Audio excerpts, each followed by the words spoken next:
ଜୟ ଜଗନ୍ନାଥ। ଦର୍ଶକ ବନ୍ଧୁ, ଯାହାକି 25 ଜୁଲାଇ 2024ରେ ଯାହାକି ଆମର ଓଡ଼ିଶାରେ ବଜେଟର ଅଧିବେଶନ ହେଲା ବିଧାନସଭାରେ। ତେବେ ସେଠି ମୁଖ୍ୟମନ୍ତ୍ରୀ ଶ୍ରୀଯୁକ୍ତ ମୋହନ ଚରଣ ମାଝୀଙ୍କ ଦ୍ୱାରା କୁହାଗଲା କି ଯାହାକି ସୁଭଦ୍ରା ଯୋଜନା ପାଇଁ 10,000 କୋଟି ଟଙ୍କାର ବ୍ୟୟବରାଦ ହୋଇଛି। ତେବେ ଏଠି ଯଦି ଆପଣମାନେ ଦେଖିବେ 10,000 କୋଟି ଟଙ୍କାର ବ୍ୟୟବରାଦ ପାଇଁ ଯଦି ପ୍ରତ୍ୟେକ ମହିଳାଙ୍କୁ 50,000 ଲେଖାଏଁ ମିଳୁଛି, ତାହେଲେ ଏଥିରେ ଆପଣଙ୍କୁ 20 ଲକ୍ଷ ମହିଳାଙ୍କୁ ଯାହାକି 50,000 ଲେଖାଏଁ ମିଳିବ। ତେବେ ଏଠି ତାଙ୍କର କହିବା କଥା କି ଯଦି ଆହୁରି ବି ମହିଳାଙ୍କୁ ଦିଆଯିବ ତାହେଲେ ବି ତାକୁ ବଢ଼ାଯାଇପାରିବ। ତେବେ ଏଠି ଆପଣଙ୍କ ମନରେ ପ୍ରଶ୍ନ ଆସୁଥିବ, ଯେଉଁଟାକି ମୁଁ ଏହି ଭିଡ଼ିଓଟି ରେକର୍ଡ଼ କରୁଛି ଯାହାକି 27 ଜୁଲାଇ 2024 ମସିହା। ତେବେ ଯାହାକି 26 ଜୁଲାଇ ମାନେ ଜଷ୍ଟ ପୂର୍ବ ଦିନ ହିଁ ଶ୍ରୀମତୀ ପ୍ରଭାତୀ ପରିଡ଼ା, ଯିଏକି ଆମ ରାଜ୍ୟର ବର୍ତ୍ତମାନ ଉପମୁଖ୍ୟମନ୍ତ୍ରୀ ଅଛନ୍ତି, ଏହା ସହିତ କନକ ବର୍ଦ୍ଧନ ସିଂଦେଓ ମଧ୍ୟ ଉପମୁଖ୍ୟମନ୍ତ୍ରୀ ଅଛନ୍ତି।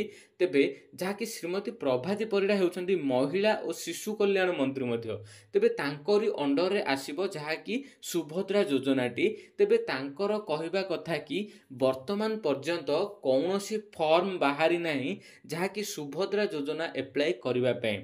ଏହା ସହିତ ସେଠି ଇନକମ୍ ସାର୍ଟିଫିକେଟ୍ ଯେଉଁଟାକି ଇନକମ୍ ସାର୍ଟିଫିକେଟ୍ ଦରକାର ହେବ କି ନାହିଁ, କି ଯେଉଁକି ଆପଣମାନଙ୍କୁ ଯେଉଁ ସମସ୍ତେ କହିସାରିଛନ୍ତି ଇନକମ୍ ସାର୍ଟିଫିକେଟ୍, ଆଧାର କାର୍ଡ଼, ରାସନ କାର୍ଡ଼, ଏମିତି ସବୁକିଛି ଯେଉଁ କୁହାଯାଇଛି, ଯାହାକି ବର୍ତ୍ତମାନ ପର୍ଯ୍ୟନ୍ତ ଭ୍ରମିତ ହୁଅନ୍ତୁ ନାହିଁ, କୌଣସି ୱେବସାଇଟ୍ ବାହାରି ନାହିଁ।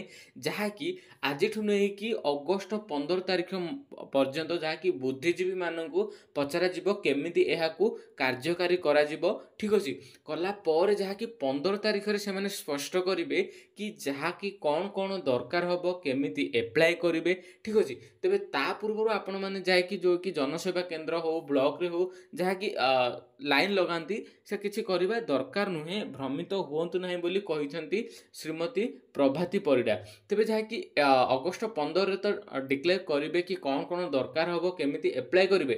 ତେବେ ସେପ୍ଟେମ୍ବର 17 ତାରିଖରେ ଏହାର ଶୁଭାରମ୍ଭ ହେବ, ଯାହାକି ପ୍ରଧାନମନ୍ତ୍ରୀ ନରେନ୍ଦ୍ର ମୋଦିଙ୍କ ଉପସ୍ଥିତିରେ। ଠିକ୍ ଅଛି, ଏହା ସହିତ ପ୍ରଧାନମନ୍ତ୍ରୀ ନରେନ୍ଦ୍ର ମୋଦିଙ୍କ ଜନ୍ମ ତାରିଖ ମଧ୍ୟ ସେପ୍ଟେମ୍ବର 17, ସେଥିପାଇଁ ତାଙ୍କରି ଜନ୍ମ ତାରିଖକୁ ଯାହାକି ନିର୍ଦ୍ଧାରିତ କରାଯାଇଛି ଯେ ସୁଭଦ୍ରା ଯୋଜନାଟି ଲଞ୍ଚ କରାଯିବ ବୋଲି। ତେବେ ମୁଁ ଆଶା କରୁଛି ଭିଡ଼ିଓରୁ ବୁଝିପାରିଥିବେ ଯାହାକି ଡକୁମେଣ୍ଟ ବର୍ତ୍ତମାନ ପର୍ଯ୍ୟନ୍ତ କୌଣସି ଫିକ୍ସ ହୋଇନାହିଁ, କ'ଣ କ'ଣ ଦରକାର, କାହାକୁ ମିଳିବ। ଠିକ୍ ଅଛି, କେଉଁ ମହିଳାକୁ ମିଳିବ କି କାହାକୁ ମିଳିବନି, ଏହି ବିଷୟରେ କୌଣସି ତଥ୍ୟ ବର୍ତ୍ତମାନ ପର୍ଯ୍ୟନ୍ତ ବାହାରି ନାହିଁ।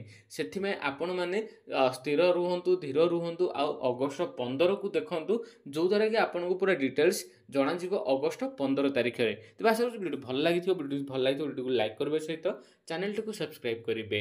ଜୟ ଜଗନ୍ନାଥ।